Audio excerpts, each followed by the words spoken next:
Hi, I'm Billy Silegane, founder and president of Global Conference Television. Today I'm going to be spending time with a man who's absolutely amazing. He's a great philosopher. His name is Joshua Maponga III. He finds and honed his skills from a spiritual perspective as a minister, and now he's in the business as a social entrepreneur and a motivational speaker. So today we'll be talking about his book, what it means, and how it can transform you and me. It's going to be an honor and a privilege for me to spend time with this amazing gentleman, Joshua Maponga III. My name is Joshua Maponga. I'm the author of the book, So You Want to Be the Master. In this life that we live in, you are either a master or you're being mastered. You're either a slave of the situation or you master the situation. If there is something that is of great need in terms of leadership in our generation, it is people who have capacity and ability not only to lead others, but also to lead themselves. So you want to be the master, I call it a journey into your own soul. Personally, taking that trip that investigates, looks into the internal issues that you're dealing with as a person who is leading others. Many times and often we have our own demons that we are fighting with. And because we have not conquered those things in our private rooms, they tend to appear in awkward places in public spaces. Before we can wait for us to tell you that your armpits are smelling on a public arena, just double check to make sure that you have washed and you have bathed. Don't wait for us to tell you, because by the time we tell you, you're going to be offended. Deal with your own problems, look yourself in the mirror, do your own personal investigation, personal interrogation before you can meet the public. And then the public will be able to deal with you because you've overcome in the first place. There are 6 people that are going to find waiting for you in this book, So You Want to Be the Master. The first one, I call him the walker. He's the man who is living in Jerusalem. By the way, I'm a Christo theosophy, sort of.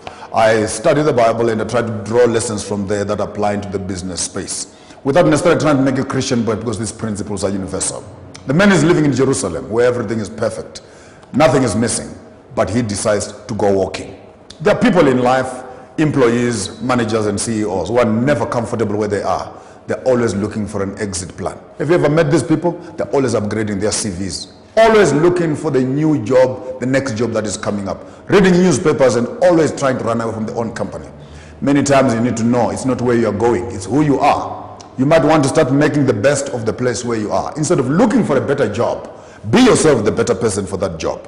Improve that job and improve yourself. So don't be a walker. Those who keep on walking, they always have their bags packed, ready to run. Unfortunately, you can keep on running, but you never have the satisfaction that you're looking for. True satisfaction is you attaining your personal excellence and being able to achieve the things that you want to achieve despite the job and the environment that you find yourself in. You must have the capacity and ability to improve that place and make it the best. Therefore, even if you're sweeping a room, sweeping a toilet, or you're making tea in an organization, the question is not how many people you're serving tea for, but the one cup that you release, is it worth being written in the book, in the Guinness Book of Records? So do your best, even in the menial tasks. Remember one thing in life, big doors hang on small hinges. It's how you handle the small things that determine how you're going to handle the bigger things. Person number 2, you find in the book are what I call the thieves, who were waiting on the sides of the road, waiting for a man who was walking lonely and solely on this road. And immediately they saw him, the black book says, they went to him, they beat him, they robbed him, they stripped him, and they left him half naked. Have you not found these people in every organization who are always looking at how much can I make out of the organization?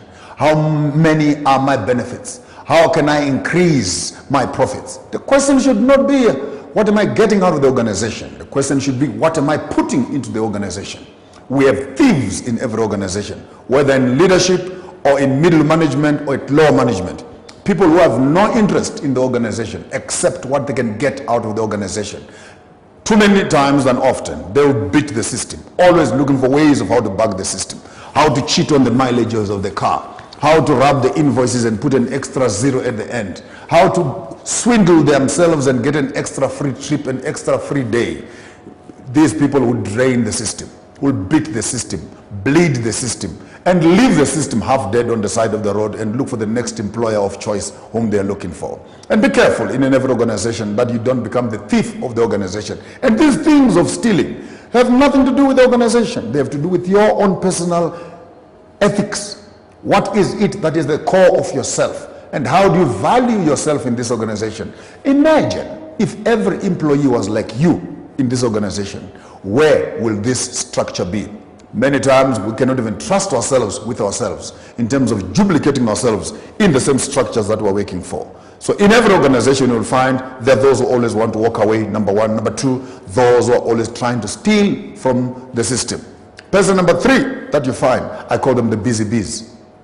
They're always preoccupied with the bigger picture and they forget to make sure and manage the smaller picture. They're always on their way to the bigger temple where they have an appointment with deity. They always have an appointment with the bigger people in the organization.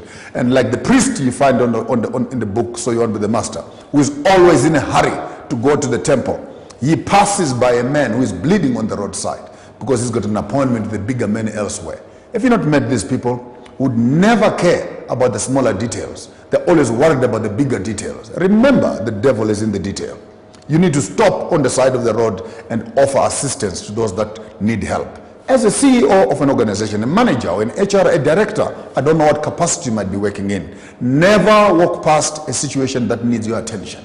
If you are working in an organization and you see some papers that are lying on the floor, who is going to pick up those papers? Show and lead by example. Stop, pick up those papers and put them in the dustbin. Show your own personal sense of ethical behavior, and the rest of the people will fall after you. But like the priest, often people are too busy doing business, not business. I hope you can get the difference. That those are just being busy, taking things from one end of the room to the other, taking files from one end of the office to the other. At the end of the day, ask them what have they done. They've just been busy, but there's no business to qualify what they've actually achieved.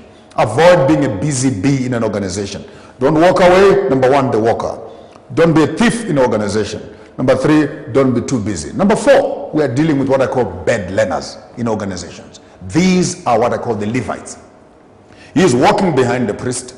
He sees the priest who ignores and walks past a man that is bleeding and wounded on the side of the road.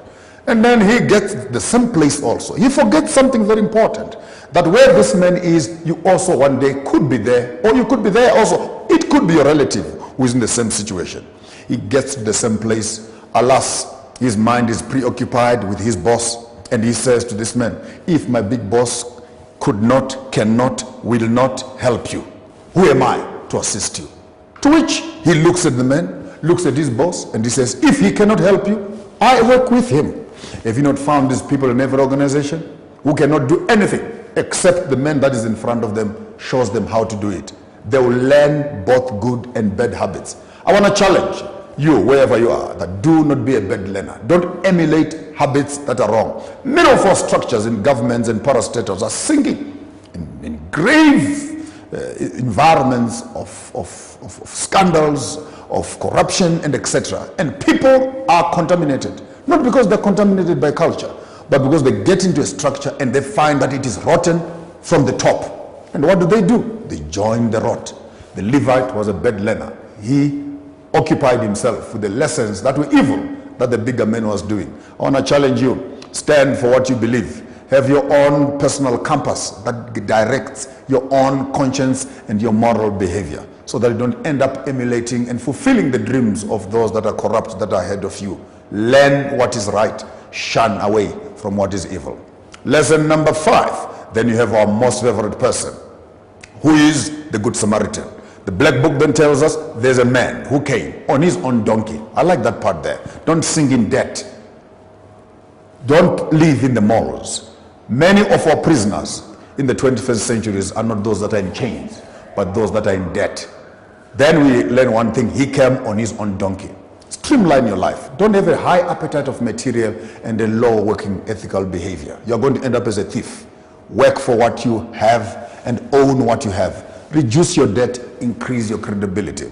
The man came on his own donkey. He did not hear me. He arrived where the man was. Remember, in life, you will also get where other people are. Many times we forget, by proliferating, by education, by comfort, by money, by economics. When your life seems to improve and you move away from the low masses, you might think that you've actually escaped, but it only takes one mistake in life. Sometimes you might just go down like the snake and ladder, back to the same grassroots where you came from. Remember one thing, where that person who is bleeding on the side of the road is, you might be there, you could be there one day also. So treat people with respect for where they are. You could be there also one time. So the black book tells us he arrived where the man was. I like that part there. He stopped Learn in life to stop. Don't always be in a hurry to run. Stop at times. Breathe this fresh air. As I always say, my favorite sayings, make the handshake last longer. Hug a little bit longer. Kiss a little bit longer. Enjoy the quality of the experience than the quantity of the experience and the quantity of the days. Many times people celebrate birthdays and they think that it is the quantity of the days. 50 years old, 40 years old, I'm turning 60. It does not matter how many years you have lived. The question is, how good are the fewer days that you have lived? The men stopped. I like that part there. Learn to stop. And even in life sometimes, whether it's an argument or whether it's in purchasing things and etc., learn when to stop. If your credit line is at X, learn when to stop. Stopping is actually a very good habit. And one of my old teachers used to tell me, when someone is forcing you to do something, if you shake your head, it will not break. So learn to stop. Young girls out there, learn to shake your head. It will not break because you're saying no. The man stopped. Not only did he stop, the Black Book says he got off his donkey. Many times we want to help people from our high horses of self-supremacy. And we're always pointing fingers down there. You must do this, you must do this, you must do this. The Black Book tells us the man got off his donkey. If you want to help me, you cannot help me from where you are. You need to come down where I am. Feel my pain. Hold me. Breathe with me. Talk to me. Stand with me. Then I will know that you are truly a person who understands where I'm coming from. Don't be judgmental and judge me from your glass houses because I'm living in Mkuku down the road. Learn to respect, get down where the people are. I love the progression. When he got to the man who was, he touched him, the touching ministry. He poured wine on the wounds, disinfect all bad habits. He poured oil on the thing, soothing the wounds. He bandaged the man. But before I get too excited, remember, this man is on his donkey. But when he arrived here, we discovered something very important. He had a first aid kit. What does that say? Therefore, the one line you cannot miss in the book, run the breakdown service on the highway of life. Be equally prepared to face up with any challenges that you find in life. So that when you find people that are broken, that are wounded, decide whether you're a victim or you're the master of the situation. Bandaged the man, carried the man on his own donkey, and the man walked for the day. You didn't hear that part there. Sacrifice your personal privileges for the comfort of others. My model of leadership on this book is that if you want to be a true leader, be the servant. You are not a master, be the servant. How do I say that? From a distance, when you see a man coming, sitting on a donkey, and there's someone walking in front of the donkey, from a distance, you might almost think the master is on the donkey. The servant is walking on the street. But when you get closer, you discover, oops, it's the opposite. Actually, the patient is on the donkey, and the master is the one walking in front of the donkey. That is the true model of leadership. When you sacrifice your personal privileges for the comfort of others. The man walked for the day, and you didn't hear the last part. Number 6, he took him to an inn, which I call service delivery.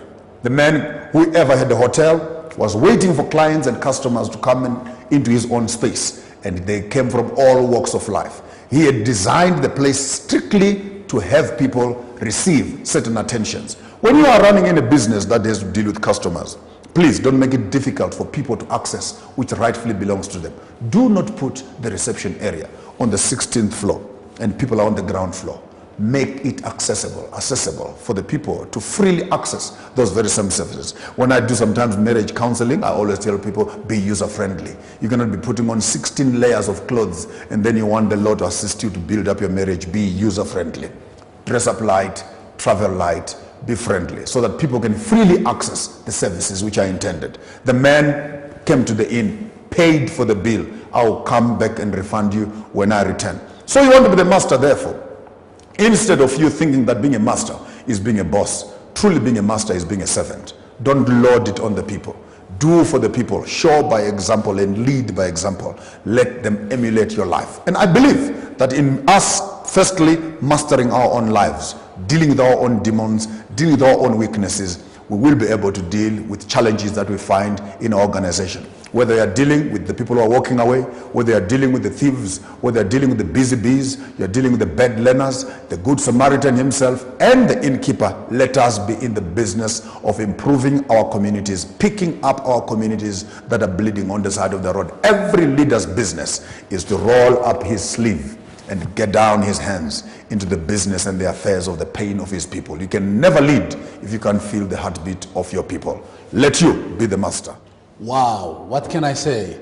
This man, he's a great well of wisdom. I have drank from his well of wisdom. I hope that you too, as a viewer, have learned so much from this man, because the knowledge that he shared with me and you, it's very powerful and transformational. And not only is it transformational, it is universal and very easy in application. So I hope from today that you'll take the principle from this powerful book and from this great man and begin to transform your life. As you transform your life, you'll impact your society.